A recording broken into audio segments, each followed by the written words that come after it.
2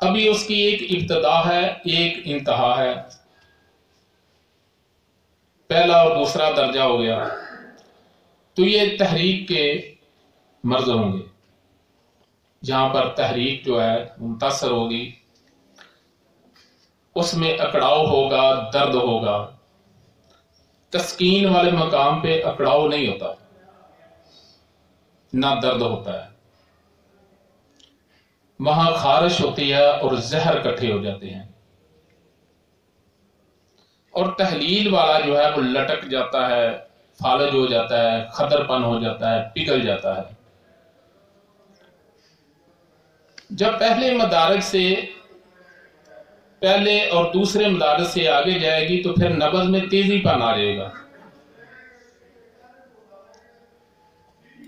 اس تیزی پن کی ایک ابتدا ہے، ایک انتہا ہے. اسی طرح اس کے بعد نبض جو ہے وہ ذوق میں چلی جائے گی، اس کی بھی ایک ابتدا ہوگی، ایک انتہا ہوگی. لذت کے مقام پر مزاج متاثر ہوں گے، حبس کے مقام پر اخلاق متاثر ہوں گی.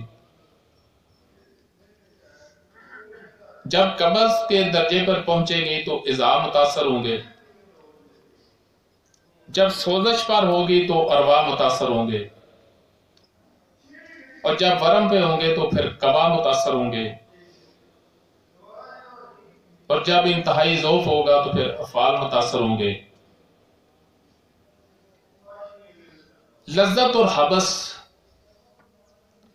یہاں تک تحریک کا نقصان ہو رہا ہوتا ہے، تحریک والے عضو کا. اس کے بعد پھر اگر یہاں کنٹرول نہ کیا جائے تو پھر تسکین، اس کی جو انتہا ہے وہ سوزش تک ہے تحریک کی، اور اس کے ساتھ تسکین کا نقصان جو ہونا ہے وہ شروع ہو جاتا ہے. اگر یہاں تسکین والا مقام جو ہے وہ رسنا شروع کر دے تو پھر یہ کینسر کی پوزیشن میں چلا جائے گا. اور اگر یہاں وہ نہ رسے تو پھر بیماری جو ہے وہ آگے کو چلی جائے گی. پھر اس میں قبا متاثر ہوں گے اور افعال متاثر ہوں گے. اس فارمولے کو آپ نے یاد رکھنا ہے. یہ 6 نبض کل امراض، اس میں الحمدللہ پورے سمندر کو بند کیا ہے، لیکن اس کو سمجھنے کے لیے جو ہے وہ استاد کی ضرورت جو ہے وہ ضرور ہے. یہ میرے محترم ملک سکندر بھائی پشاور سے، استاد محترم کو انہوں نے ایک دفعہ فون کیا تو تقریباً 22-23 منٹ کہتے ہیں گفتگو ہوئی. کوئی سوال پوچھا تو کہتے ہیں مجھے 22-23 منٹ میں اس کی سمجھ نہیں آئی. پھر وہاں سے گاڑی پہ بیٹھے گوجرانوالہ کا سفر کیا، ادھر 3-4 دوست آئے. کہتے ہیں وہی سوال میں نے یہاں کیا اور 1-1.5 منٹ میں مجھے اس کی سمجھ آ گئی. یہ بھی بات ہے، یہ جو اتنے ادارے بنتے ہیں اس کا کوئی خاص مقصد ہوتا ہے. صرف سٹڈی کرنے سے، مطالعہ کرنے سے آپ کسی کام میں بھی کامیاب نہیں ہو جا سکتے جب تک اس کا کوئی پریکٹیکل نہ ہو، کسی استاد کی نگرانی میں نہ ہو. یہ گھی بنانے کے، یہ مٹھائیاں بنانے کے، یہ ہر چیز کی کتابیں ملتی ہیں، لیکن جب آپ خود بنائیں گے تو اس کا رنگ کالا ہو جائے گا یا پیلا ہو جائے گا، جو اصل ہے وہ ہٹ جائے گا وہاں سے. اس لیے استاد محترم کی رہنمائی جو ہے وہ ضروری ہے. ایک دفعہ سکندر بھائی پھر آئے ہمارے پاس تو میں نے ان کو پانی پلایا تو بار بار انہوں نے پانی کی شکایت کرنے لگے. بار بار میں نے 2-3 دفعہ پلایا. میں نے کہا ایسے تو بات نہیں بنے گی. میں نے ان کو تھوڑی سی عضلاتی سوزش دے دی. اس کے بعد پانی بھی ختم، اور کہتے ہیں یہاں سے لاہور گئے ہیں، پشاور گئے ہیں، اس میں نمک بھی ہوتا ہے. کہتے ہیں ہم تو ڈرتے نمک نہیں کھاتے تھے یا بلڈ پریشر ہائی ہوتا ہے. کہتے ہیں جو بار بار پیشاب آتا تھا وہ شوگر کا معاملہ تھا، وہ بھی ختم. ہم بہت اشاش پائے پورے ٹف ہو کے واپس پشاور گئے ہیں، لیکن وہ کیا تھا کہ قانون کے مطابق جب آپ دیں گے تو ایک چھوٹی سی پڑی جو ہے وہ بہت بڑے کشتوں سے جو ہے وہ بہتر ہوگی. اگر آپ قانون کے بغیر نہیں دیں گے تو پھر چاہے آپ کشتہ سونا بھی دے بھی کشتہ راکھ ہی ثابت ہوگا. اور جتنے مرکبات ہیں وہ بھی آپ دے سکتے ہیں جو بنے ہوئے ہیں فیکٹریوں کے، لیکن ان کا آپ نے ایک مزاج متعین کر کے دینا ہے. تو ابھی انہی الفاظ پہ میں اختتام کو جاتا ہوں، اور استاد محترم انشاءاللہ مزید جو ہے وہ آپ کے سامنے ذاتی لیکچر جو ہے وہ دیں گے. اللہ حافظ.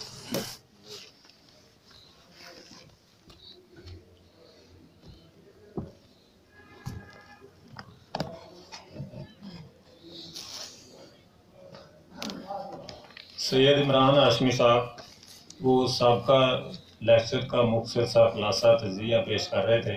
یہ ان کی طرف سے پہلی کاوش تھی، کچھ بہتر بھی تھی، کچھ اس میں وہ بہتری کی مزید ضرورت ہوتی ہے. ہر بندے میں بہتری کی گنجائش ہوتی ہے، لیکن اوورآل انہوں نے ایک اچھی کوشش کی ہے، ان کے لیے تالیاں ہونی چاہیے. اس ٹائم کے پچھلے اسباق ایک ترتیب سے چل رہے ہیں، 1 مہینے کا وقفہ آ گیا ہے تو ذرا تھوڑا سا ٹائم زیادہ ہو گیا، ورنہ بندے پچھلے مہینے کا سبق اگلے مہینے تک اکثر جو دلچسپی رکھتے ہیں وہ یاد رکھتے تھے. اور پچھلا سبق اس لحاظ سے سب سے بہتر تھا، وہ ہم مل جل کے پڑھ رہے تھے، آدھا یہ آدھا ہم سب مل کے ادھر نقشے سے. تو اس دفعہ بھی ہم اسی طرح انشاءاللہ کریں گے کہ پچھلی دفعہ ہم نے پڑھے تھے مدارج مرض. اور السلام علیکم. جی، حکامات سے گزارش ہے کہ آپ ہمارا یہ یوٹیوب چینل طب قدیم جدید سنیں، اور اگر آپ کو ہماری ویڈیو اچھی لگے تو آپ اس کو سبسکرائب کریں، لائک کریں، شیئر کریں، اور بیل آئیکن گھنٹی کا بٹن جو ہے اس کو دبائیں، بیل آئیکن کو پریس کریں تاکہ ہماری تمام ویڈیوز آپ تک باقاعدگی سے پہنچتی رہیں. السلام علیکم. اور اصل جو طب میں سکھانا چاہتا ہوں، آپ کو بتانا چاہتا ہوں، اس کے تو صرف 6 ہی سبق ہیں، وہ آگے انشاءاللہ آپ کو سمجھائے جائیں گے. بالکل آپ کو محتاجی نہیں رہے گی کسی بات کی. جی، آپ اپنی طب کو دلہن کی طرح سجی ہوئی انشاءاللہ آپ کے بیاہ میں آئے گی.